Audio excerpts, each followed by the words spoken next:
Lito Gagne. Yes sir, thank you Sir Lito. Actually sir, you can check it.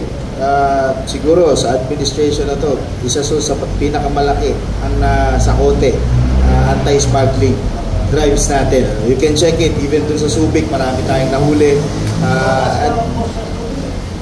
Marami tayo sir nahuli doon, and I think yung mga nahuli natin doon has yung food safety concerns. Gaya ng nabanggit nga ni sir, mababa nga po yung production, pero sir, kung hindi natin na-check yun, wala siyang import clearances, yun ay medyo delikado. As for the uptake ng yung pag-take off ng urban farming, I think sir, it has been on an increase.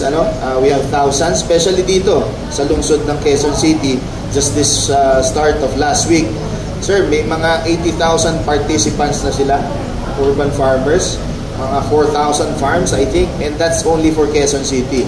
Kung i-compute mo yan sir sa buong Pilipinas where the program is being implemented sir, malaking bagay na rin sir. I'm not saying again it will replace the food production from the rural areas, but yung mga urban farms natin, like yung mga nandito sa Quezon City, yung mga nandyan sa Taguig, it can be a gateway for where, okay, may production tayo ng ganito, we can also source it from the rural areas where we can solve sir yung mga middleman problem siguro natin.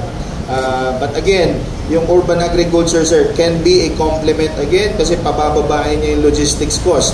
Yung concern kanina ni sir about yung freshness ng gulay, kung bugbog na yung gulay from kung saang lugar yan, biyahin mo in hours, mahina yung post-harvest packaging mo and cold storages, talagang hindi na fresh. But with the urban farms, you can pick it from the farms here within the day, you can deliver to the market. So yun po sir ang ating benepisyo naman, ating urban farming.